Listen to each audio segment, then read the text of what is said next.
ایک بڑے محل کے وسیع باغ میں چند معززین شہری جمع تھے۔ شراب کا دور چل رہا تھا کہ کسی نے حضرت ہود علیہ السلام کو آتے ہوئے دیکھا۔ انہیں دیکھتے ہی ان معززین نے ہود علیہ السلام کے متعلق باتیں کرنا شروع کر دی کہ ہود علیہ السلام ان لوگوں کے قریب پہنچے، شراب کے ظروف ادھر ادھر رکھے ہوئے دیکھے اور ان لوگوں سے ذرا ہٹ کر ایک طرف بیٹھ گئے تو ان لوگوں میں سے کسی نے آپ سے پوچھا، کہو ہود، اس طرف کیسے آ گئے؟ ہود علیہ السلام نے جواب دیا، ان محلوں کو باہر سے تو بہت دیکھا تھا، سوچا آج ان کی حقیقت اندر سے بھی دیکھ لوں۔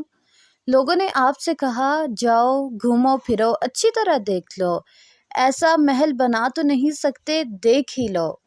ہود علیہ السلام نے ان سے فرمایا، کیا تمہیں یقین ہے کہ تم ان محلوں میں ہی رہو گے؟ ان لوگوں نے تسلیم کیا کہ ہمیشہ کون رہ سکتا ہے۔ ہود علیہ السلام نے فرمایا، اتنے مضبوط محلوں کو دیکھ کر میں تو یہی سمجھا تھا۔ لوگوں نے کہا، یہ ہمارے بعد ہماری نشانی کے طور پر سلامت رہیں گے، اسی لیے انہیں اتنا مضبوط بنایا۔ ہود علیہ السلام نے فرمایا، کیا تمہیں یقین ہے یہ تمہارے بعد اسی طرح کھڑے رہیں گے؟ لوگوں نے کہا، دنیا میں ہم سے بڑھ کر کوئی قوم نہیں، کون انہیں گرا سکتا ہے، ہماری اولادیں ان کی حفاظت کریں گی۔ ہود علیہ السلام نے فرمایا، تمہیں اپنی دولت اور اپنی اولاد پر گھمنڈ ہو گیا ہے؟ لوگوں نے کہا، یہی چیزیں تو گھمنڈ کرنے کی ہیں۔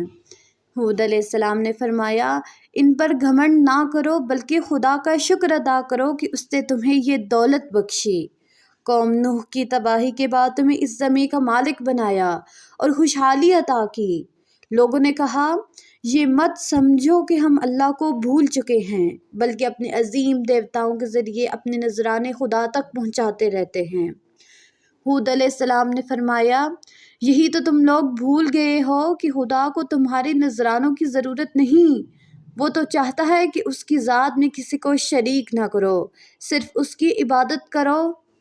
تم نے تو خود ساختہ بتوں کو خدا بنا لیا ہے، جو تمہیں نہ نفع پہنچا سکتے ہیں نہ دکھ دے سکتے ہیں۔ اس پر ان لوگوں کو غصہ آ گیا اور انہوں نے اپنے بتوں کے بارے میں سن کر حضرت ہود علیہ السلام کو یہاں سے چلے جانے کو کہا، اور حضرت ہود علیہ السلام کو کہنے لگے، یہ باتیں تمہیں کس نے سکھائی ہیں؟ کیوں تم ہمیں برگلانے آ گئے ہو؟ حضرت ہود علیہ السلام کو ان معززین کے درمیان سے اٹھ کر جانا پڑا، اور اس آخری بات کا کہ ان کے پاس کوئی جواب نہیں تھا کہ یہ باتیں تمہیں کس نے سکھائی ہیں۔ ہود علیہ السلام جب عبادت گاہوں کے سامنے سے گزرتے تو انہیں بہت صدمہ ہوتا کہ یہ کیسی قوم ہے جس نے خدا کے اتنے شریک بنا لیے ہیں۔ محلات کو دیکھتے تو چند روزہ زندگی کا خیال کر کے ان کی آنکھوں میں آنسو آ جاتے، غریبوں کو دیکھتے تو دولت کے غلط استعمال پر رونا آ جاتا، تکبر اور گھمنڈ سے بھرے ہوئے دعوے سنتے تو نادانوں کی نادانی پر افسوس ہوتا، لیکن وہ اس بات کا کیا جواب دیتے کہ تجھے یہ باتیں کس نے سکھائی ہیں، کیونکہ ابھی آپ پر وحی نازل نہیں ہوئی تھی، یہ تو آپ کی فطری ازلی نیکی تھی جو تبلیغ کی جانب آپ کو مائل کر رہی تھی۔